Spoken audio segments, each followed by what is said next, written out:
Nessa videoaula, nós vamos continuar falando sobre o assunto de força centrípeta, sendo que agora a gente vai abordar os conceitos que a gente estudou na videoaula passada, sendo que num contexto bem específico, que é quando a gente fala de objetos em órbita. E quando a gente fala de objetos em órbita, a gente tem que falar da lei da gravitação universal, que é uma lei que está relacionada como objetos que têm massa, eles se atraem. E a gente vai ver como isso se aplica ao caso de objetos na Terra e também é relacionado aos corpos celestes, né? No caso da Terra e da Lua, e da Terra e o Sol. Então, meu nome é Bernardo Gonçalves e essa é a segunda aula, né? Sendo a primeira que a gente abordou especificamente os conceitos de força centrípeta. Então vamos falar no caso de satélites, né? Você vê essa figura aqui, onde a gente tem a Terra, e a gente sabe que, por exemplo, a gente utiliza muitos satélites por motivos tecnológicos, né? No caso, o próprio GPS, né? Que a gente utiliza para se localizar, ele precisa de uma série de satélites em órbita ao redor do planeta para que a gente possa ter nossa posição exata, né? Então você vê que se esse satélite ele está em órbita ao redor da Terra, uma órbita que pode ser circular ou pode ser uma órbita elíptica, onde uma órbita elíptica seria uma órbita circular, sendo que um pouco mais achatada. Em vez de descrever um círculo, você teria algo mais oval, né? Algo mais assim, certo? Não seria um círculo perfeito, seria algo meio achatado. Mas aqui nós vemos que o satélite em órbita executa um movimento circular ao redor da Terra, que nesse caso nós vamos considerar que esse satélite está em uma órbita circular. E todo movimento circular, a gente já sabe que requer uma força centrípeta. A gente estudou isso na aula passada.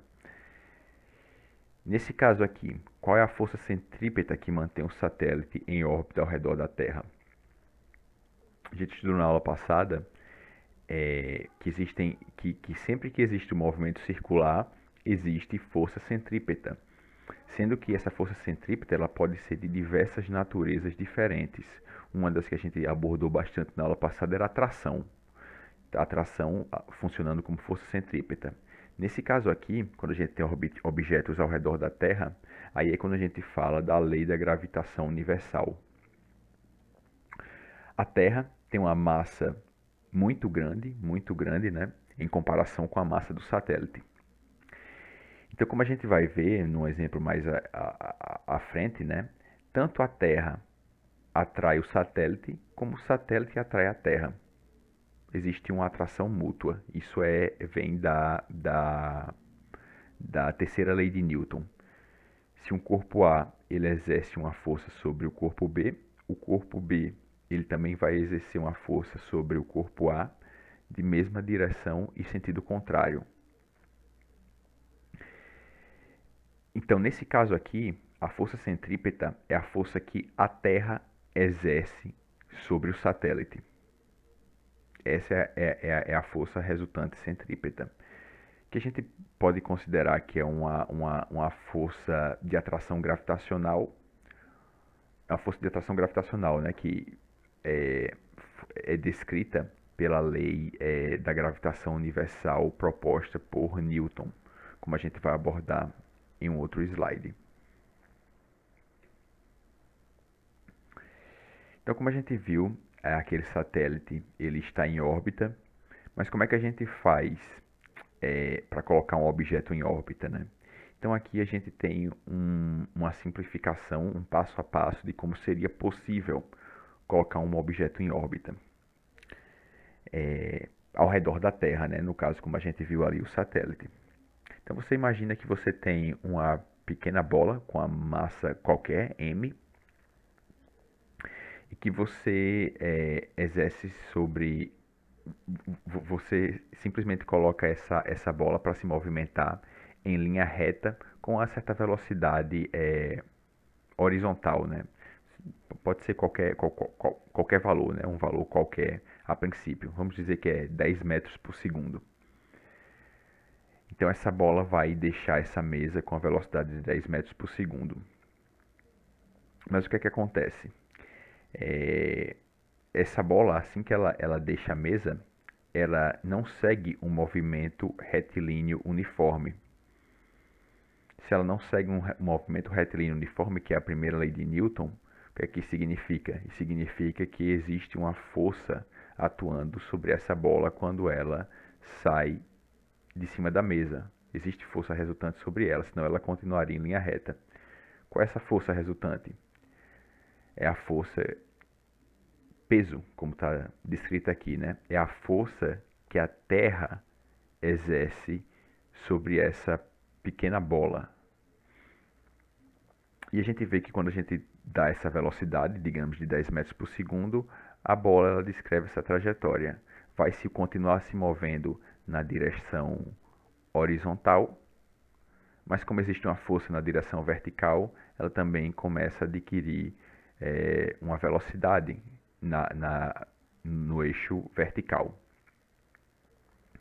Mas o que é que acontece quando a gente, em vez de, por exemplo, aplicar, fazer com que essa bola saia da mesa com 10 metros por segundo, agora a gente faz com que ela saia da mesa a 20 metros por segundo. Seria uma velocidade de lançamento, né? Uma velocidade inicial. A gente percebe que o alcance da bola agora é muito maior, porque a velocidade no eixo horizontal inicial é muito maior, né? Então, em vez dela agora cair nessa trajetória, que tem um alcance o quê? Nesse comprimento aqui, agora ela tem um alcance bem maior, né? De um comprimento maior, porque a velocidade de lançamento foi maior. Então, uma maneira interessante de entender como um corpo pode ser colocado em órbita é a partir do lançamento horizontal. Percebemos que a trajetória horizontal da bola é modificada pela existência da força-peso. Se não existisse força-peso, a bola simplesmente continuaria em linha reta, que é o que? A primeira lei de Newton. Quando não existem forças atuando sobre um objeto, ou o objeto está parado, ou ele está em movimento retilíneo uniforme. Se ele não está nem parado nem em movimento retilíneo uniforme, é porque existe uma força resultante atuando sobre ele. No caso aqui, quando ele está na mesa, não existe força resultante. Por quê? Porque ao mesmo tempo que tem um peso para baixo, tem a normal da mesa para cima, cancelando o peso. Então, por isso que ele não se move, né, quando ele está em cima da mesa. Quando ele sai da mesa, não existe mais a força normal para cima, o corpo começa a adquirir velocidade no eixo vertical. Quanto maior a velocidade inicial de lançamento, maior é a velocidade da bola. Maior a velocidade da bola no eixo X, né? O eixo Y, assim que ela sai da mesa, ela tem velocidade zero no eixo Y e ela vai começar a ser acelerada pela força-peso no eixo Y. No eixo X, a velocidade inicial é maior porque a gente colocou dessa forma, né? A gente decidiu que a bola agora ia sair com a velocidade horizontal maior do que nesse caso aqui.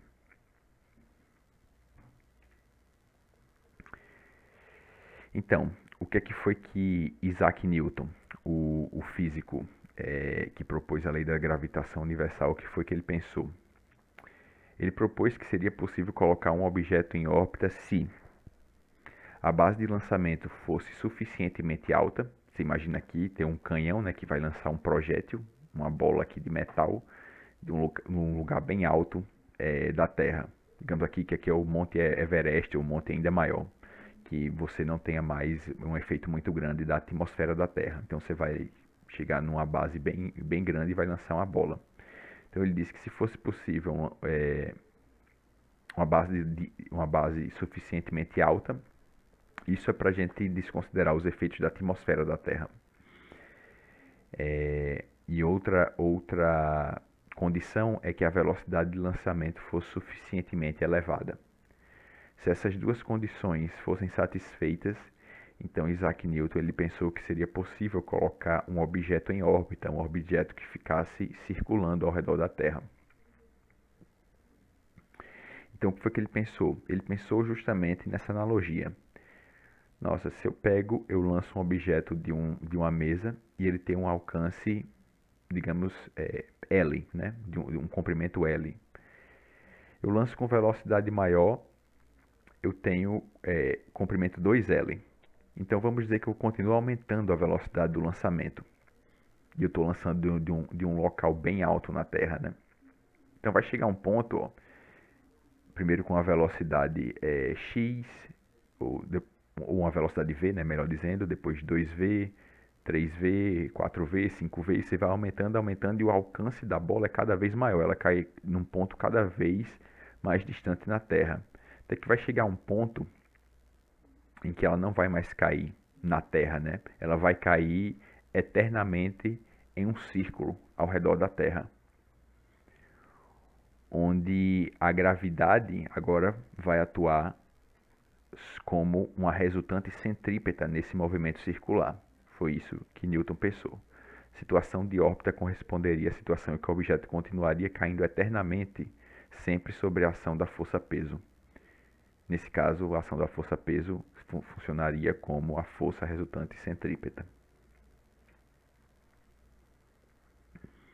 Então, quando a gente pensa em lançamento do foguete, a gente tem algumas condições, né, algumas opções. Se você vai lançar um foguete, aqui está um exemplo, né, uma figurazinha pequena de um lançamento, onde você vê toda a fumaça da queima do combustível, né, do foguete. Então você vai lançar um foguete e você sabe que esse foguete ele tem que adquirir uma velocidade inicial suficiente para que ele entre em órbita. Se a velocidade não for suficientemente alta, o foguete vai cair de volta na Terra. Não vai entrar em órbita. E aqui essa figura do livro, ele mostra o quê? Que existe uma velocidade aqui por volta de 28.400 km por hora de lançamento, que o foguete ele adquire uma órbita circular. Existe uma velocidade um pouco maior de 35.000 km por hora, que o foguete adquire uma órbita elíptica. E se você continuar aumentando, o que é que vai acontecer? Vai acontecer que o foguete vai escapar do campo gravitacional da Terra. Ele vai na direção aos confins, né, do sistema solar e do universo, digamos assim. Ele vai sair da influência do campo gravitacional da Terra. Então eles estimam essa velocidade aqui em aproximadamente 40.000 km por hora, em que o foguete escaparia da atração gravitacional terrestre. Então, o foguete lançado a partir do solo precisa de uma velocidade inicial suficiente para entrar em órbita, senão ele vai cair de volta na Terra. Caso a velocidade inicial seja muito baixa, o foguete retorna ao solo. Caso a velocidade seja muito alta, o foguete pode escapar da órbita da Terra. E quando existe uma velocidade que se chama de velocidade de escape. Qual é o conceito de velocidade de escape? É a velocidade mínima que você precisa dar ao foguete ou a qualquer outro objeto que você queira colocar em órbita, necessária para o foguete, nesse caso, escapar da atração gravitacional da Terra. A velocidade mínima necessária para o foguete escapar da atração gravitacional terrestre é chamada de velocidade de escape. Então, o que é a lei da gravitação universal? Qual foi a grande ideia de Newton, né? A grande ideia de Newton foi uma unificação das forças. Ele percebeu que os objetos que estão aqui, né, na superfície do planeta Terra, incluindo nós mesmos, somos todos afetados pela atração gravitacional dessa massa gigantesca do planeta Terra. Sendo que é bom explicar esse detalhe, como eu já falei lá no início. A terceira lei de Newton diz que se a Terra exerce uma força sobre um objeto, sobre sua superfície, esse objeto ele também vai exercer uma força sobre a Terra, de mesma intensidade, mesma direção e sentido oposto. Você vê aqui a força que a Terra faz sobre, no caso, aqui esse objeto, a maçã, né? E essa aqui é a força que a maçã faz sobre a Terra. Sendo que como a massa da Terra gigantescamente superior à massa da maçã, então a maçã se move e você percebe que a Terra quase sempre não se move nada, né? Ela fica parada. Porque a massa, para você mover a massa da Terra com essa força aqui, é, essa força aqui para a massa do planeta Terra é irrelevante. Já essa força aqui para a massa da maçã não é. Ou no caso, para a massa de nós mesmos, né? Do seres humanos, ou um animal, ou qualquer outra coisa, né? Um lápis, um travesseiro, qualquer objeto que você imaginar está sob o efeito da atração gravitacional do planeta. Sendo que esse corpo também atrai a Terra. Isso é uma consequência da terceira lei de Newton, sendo que a Terra não se move por causa de sua massa gigantesca. Então vamos lá, vamos ver esses pontos aqui.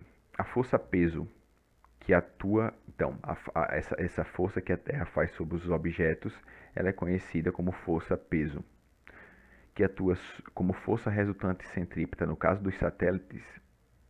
Não, no caso é que eu estou dizendo que a força-peso é que atua como resultante centrípeta no caso dos satélites, né? Aqui. Isso aqui a gente considera que seria uma força de atração entre a Terra e o satélite. Essa força centrípeta é a força-peso. Okay? É a que atua no caso dos satélites ao redor da Terra. Tem uma natureza mais geral. Ela está relacionada a uma força de atração entre os corpos. Newton propôs a lei da gravitação universal. Segundo ela, qualquer par de objetos no universo atrai-se mutuamente. Qualquer objeto que tenha massa, essa é a lei da gravitação universal. Qualquer dois objetos que tenham massa, eles se atraem mutuamente. Essa é a lei da gravitação universal. De acordo com essa lei, por exemplo, a Terra atrai uma maçã e, simultaneamente, a maçã atrai a Terra. É um par ação-reação. Isso aqui é um par ação-reação, essas duas forças. A força-peso a qual estamos cotidianamente acostumados tem exatamente a mesma origem da força que mantém a Lua orbitando ao redor da Terra ou da força que mantém a Terra orbitando ao redor do Sol. Então, qual foi a grande ideia de Newton? Ele percebeu que a mesma força que atua sobre os objetos na Terra é exatamente a força igual que, por exemplo, mantém a Lua orbitando ao redor da Terra, porque a Lua não vai embora, porque existe uma força de atração entre Terra e Lua. Porque, por exemplo, a Terra não vai embora da órbita ao redor do Sol, porque existe uma força de atração entre Sol e Terra. E a lei da gravitação universal de Newton é justamente isso. Ele percebeu que todas essas forças, a força que a Terra faz sobre os corpos que estão na sua superfície, a força que existe entre Terra e Lua, a força que existe entre Terra e Sol, a força que existe entre os outros planetas e o Sol, tudo isso é devido à atração mútua entre os corpos que têm massa. Simplesmente isso. Ele entendeu isso. A mesma força que atua na Terra atua no sistema solar. E essa é a lei da gravitação universal. Agora nós vamos brincar um pouco, né, com esse simulador que mostra corpos celestes em órbita. Esse é o simulador que nós vamos utilizar, brincar um pouco com ele. Vou só mostrar como é que ele funciona, caso vocês tenham interesse de depois investigar mais todas as opções, né, que ele fornece. Eu não sabia que esse simulador específico aqui que mostra gravidade e órbitas, que ele tinha a opção em português, eu descobri agora, mas eu vou tentar alguma maneira de disponibilizar os links, né, para vocês. Nesse caso aqui vou disponibilizar o link em português, e o outro eu acho que não tem em português, só em inglês mesmo, o que mostrava os insetos girando, né, naquele em um carrossel. Então, deixa eu mostrar para vocês como é que esse simulador funciona. Você tem duas opções aqui embaixo. Um coloca um modelo, né? E o outro seria em escala. onde você vê as coisas mais ou menos na escala que você teria visualizando de uma certa distância, né? Aqui no caso o Sol e a Terra. E aqui para você visualizar melhor o Sol e a Terra, mas muito embora o Sol está aparecendo aqui maior do que a Terra, isso não significa que as proporções estão certas. Mas vamos investigar as opções que esse simulador nos dá.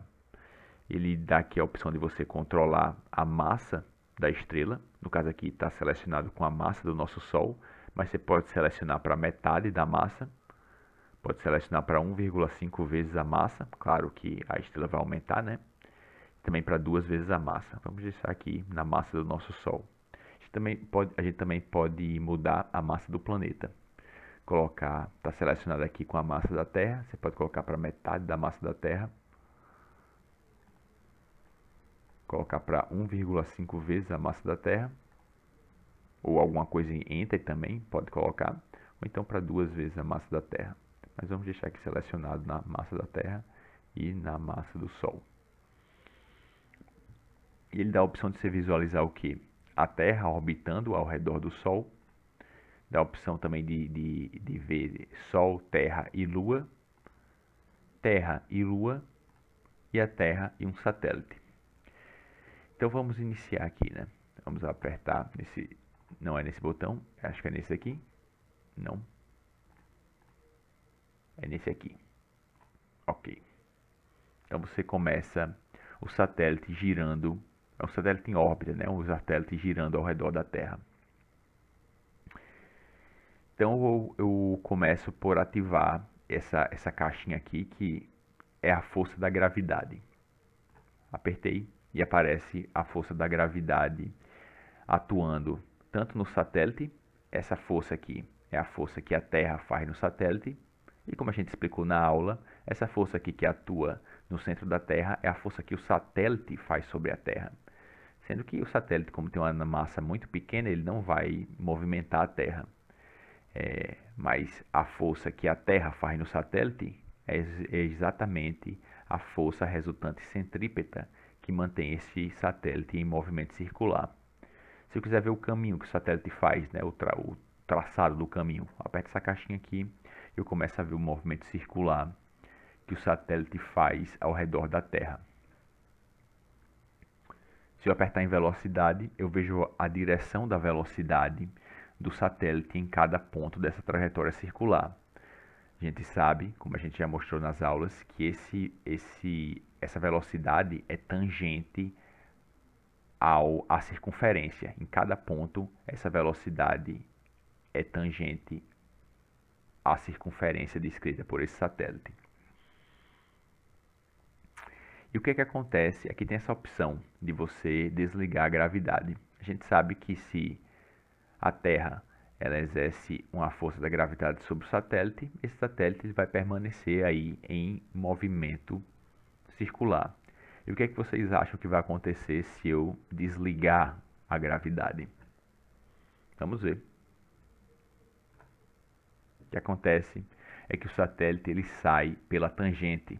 Como não tem mais força da gravidade, ele vai seguir exatamente aquela direção do vetor velocidade, que é tangente à trajetória. Vamos voltar aqui para a gente ver de novo.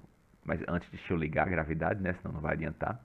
Liguei a gravidade, desliguei a gravidade. Ele sai justamente pela tangente, exatamente no ponto em que eu desliguei a gravidade. E é uma situação análoga ao que eu mostrei para vocês na aula sobre o carrinho, que ele estava em movimento circular devido a uma corda amarrada sobre ele. A corda agia como uma força centrípeta do carrinho em movimento circular. A partir do momento que a corda parte, o que acontece com o carrinho? Ele sai tangente à trajetória no ponto em que a corda partiu, né? No ponto da trajetória em que a corda partiu. Mas aqui vocês podem brincar tanto com essa situação, que é um satélite orbitando ao redor da Terra. Pode também brincar com, aqui seria a Lua orbitando ao redor da Terra. Tem a opção também, aqui já é um pouco mais complexo, né? São 3 corpos. É a Terra orbitando ao redor do Sol, ao mesmo tempo em que a Lua orbita ao redor da Terra. Você vê aqui como funciona isso, né? Ao mesmo tempo que a Terra está girando ao redor do Sol, a Lua está girando ao redor da Terra. E também aqui tem a opção mais simples, de novo volta só para dois corpos, né? Que é a Terra só orbitando ao redor do Sol, sem mostrar a Lua. Então são essas opções, gente. Como eu disse, tem essa opção aqui que você também pode ver em escala, é a mesma coisa, sendo que eu acho que é um pouco mais chato, né, de visualizar. Aqui nessa parte você vê a órbita contando a quantidade de dias, né, dias terrestres. A gente sabe que para uma órbita completa da Terra ao redor do Sol é o quê? Aproximadamente 365 dias, que é um ano. São essas opções. Eu vou tentar disponibilizar para vocês. Como eu disse, o link que apareceu na aula era o link desse simulador em inglês, mas eu vou tentar disponibilizar para vocês o link em português, que é esse aqui. E também o link do simulador anterior, sendo que aquele eu acho que não tem em português. Tá ok, pessoal? Até mais.